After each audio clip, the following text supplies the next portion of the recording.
If you're considering a 3-stone ring in your future, then today's video, I hope you will find helpful. A 3-stone ring is timeless, classic, and very meaningful. A 3-stone ring is where you have one center stone and 2 side stones on the side. This is a 5-carat cushion with epaulette side stones. Now, the 3-stone ring represents past, present, and future. Present is the center stone, right? We're always in the present. And then past and future is each side stone. So a lot of couples will do a 3-stone ring as an upgrade, like an anniversary ring. And a lot of couples will choose a 3-stone ring for the engagement ring. Just depends on her and what her favorite look is.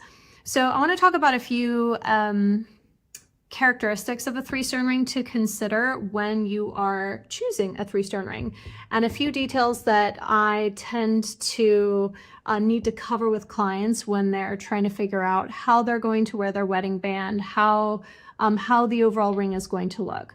Now, one thing I want to share is my rings are hand forged, not CAD made. So what that means is each ring, this is why I talk about bespoke, hand forged, craftsmanship. I'd say like 90% plus of the rings out there are CAD made. So that's with a computer, they kind of print the mold and they pour the metal in. Whereas my rings are the level of precision and craftsmanship that you see at places like Harry Winston, Tiffany, and Van Cleef & Arpels, where every element of the ring is hand forged, mirror polished, piece by piece, like a Rolls Royce. So when I meet with clients and they're choosing, let's say, a cushion with side stones, we cannot determine the side stones until we choose the center stone. So in the bespoke ring making process, the side stones can only be selected once the center stone is chosen. And what I like to do is consider my client's hand, her finger, the width, right? The ratio of the side stones in comparison to the center stone. You know, when clients reach out and say, I want a 5-carat with 1-carat side stones, no, that's not how it works. We cannot determine the proper aesthetic and ratio of the side stones until the center stone is selected. And we can't choose a center stone until we know her finger size and her hand. I always like to have clients send me pictures of their hands. I'd say 75% of my clients I work with virtually around the country, trying to hit every state, and I've got quite a few so far. But yes, so first we need to figure out hand look, right? How long are your fingers? How long your fingers are and how wide they are. Based on that, we choose the center stone. Once we choose a center stone, then we look at side stones, and side stone options vary. Oh my God, do they vary? And where the side stone sits on the stone depends on what stone we're choosing. For instance, right now I'm working on an 8-carat pair for a client here in Los Angeles, and we're doing epaulettes, and those are going to sit toward like 3/4 into the stone, like more toward the bottom instead of the middle. Whereas most standard 3-stone rings are going to sit smack in the middle, obviously like a cushion. They're just going to perfectly frame the center stone. Now, one of the benefits of having a 3-stone ring is finger coverage, right? Let's say that you have 5-carat taste, but a 3.5 to 4-carat budget, which is not uncommon, and that's totally fine. So the beauty of side stones is they add like a 1.5 carats of look. When you add side stones, you're covering the finger more. So it takes your, 3-carat look, and then you're able to add in, another, let's say 4 millimeters of like carat weight or stones on the side. So you get like a chunkier look. So side stones are very popular for that reason. Now, the kind of side stone depends on the center stone. You have the option of going with brilliant cut or step cut side stones.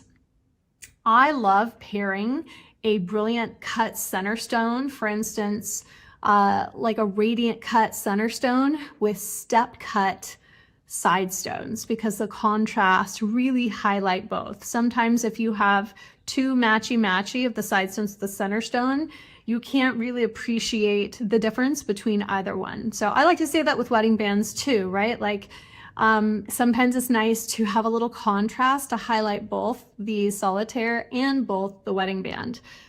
Now, speaking of wedding bands, whenever you're choosing a 3-stone ring and it's an elongated cut, which most 3-stone rings tend to have an elongated cut, like an emerald cut with tapered baguettes, an elongated radiant cut with trapezoids, or a oval with half moons, right? Or an elongated cushion like this with epaulettes. I'm going to see if you guys can see this. It's a little too blurry, and I am my own camera operator, which makes it a little hard.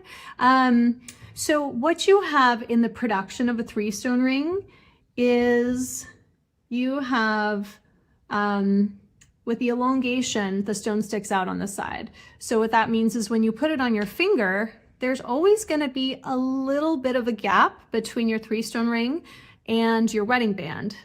Even if it's like a skinnier, thinner wedding band, there's always going to be a little bit of a gap. Also, a lot of people ask me this. Your wedding band, right? The wedding band is what you get on your wedding day. It's what you give to your partner. That goes on first, right? That goes on closest to the heart. So that goes on your finger first. And then your engagement ring goes on second. So I wish this weren't so blurry, but this is a good example of how you have a tiny little gap between your eternity band and your 3-stone ring. And whenever I work with clients, I like to ask them, are you planning on wearing an eternity band or a wedding ring with your 3-stone ring? Because oftentimes women with 3-stone rings will rather wear their 3-stone ring by themselves, by itself on the ring finger, and then the wedding band on the other hand.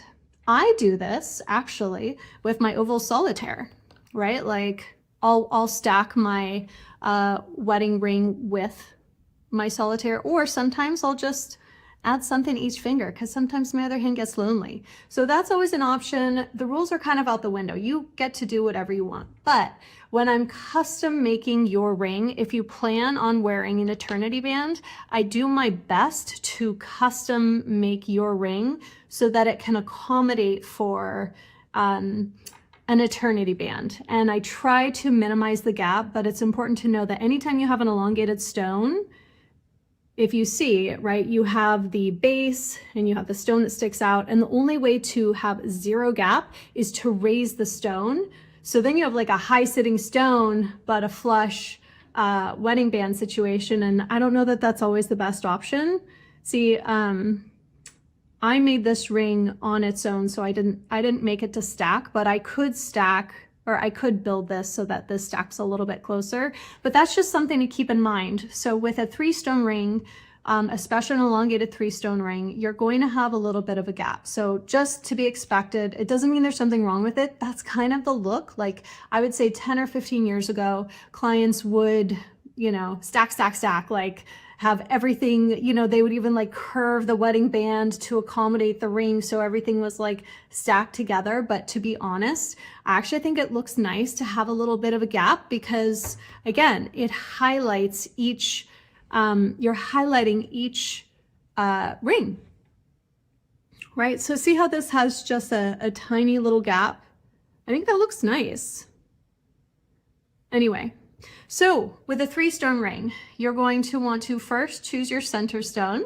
And if you're working with someone who knows what they're doing, they're going to make you choose first the center stone and then source side stones. When I source side stones, I'll bring in different pairs and I will pair them with the center stone and see which one will look best. Now, bigger is not always better with a 3-stone ring, and also the angle at which I set my rings makes a huge difference. Every woman who gets a 3-stone ring says, I do not want my ring to look like it has wings, right? So it's like a subtle curve that really makes a difference. So to recap, 3-stone rings are a beautiful way to celebrate an anniversary or an engagement. They represent past, present, and future. And the process of creating a bespoke hand-forged 3-stone ring starts with a center stone based on your finger, your hand, and then the side stones are selected. And the side stones, if you want just kind of like a nice frame, you can do tapered baguettes, which are thinner. If you want something that just covers the finger more, you can choose something like an epaulette or a half moon. Those are great options. They're a little bit more rounded.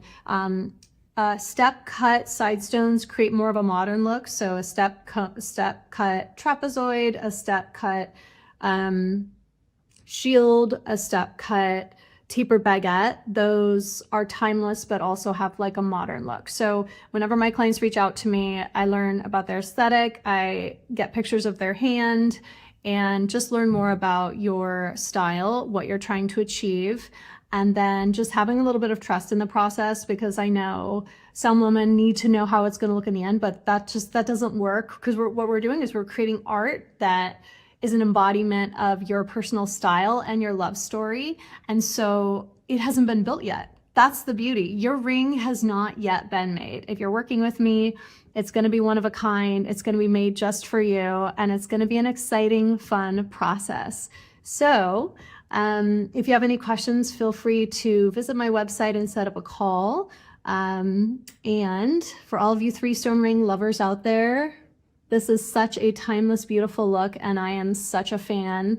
And the only way to get a 3-stone ring made is hand forged. That is how you get less metal, more subtle detail in the prongs, the perfect angle, and a seamless, just pure diamond look, so that the diamonds look like they're floating on your skin, which is what Harry Winston used to always say is how every diamond should look, like it's floating on a woman's finger. All right, guys, have a beautiful day. Hope you found this helpful.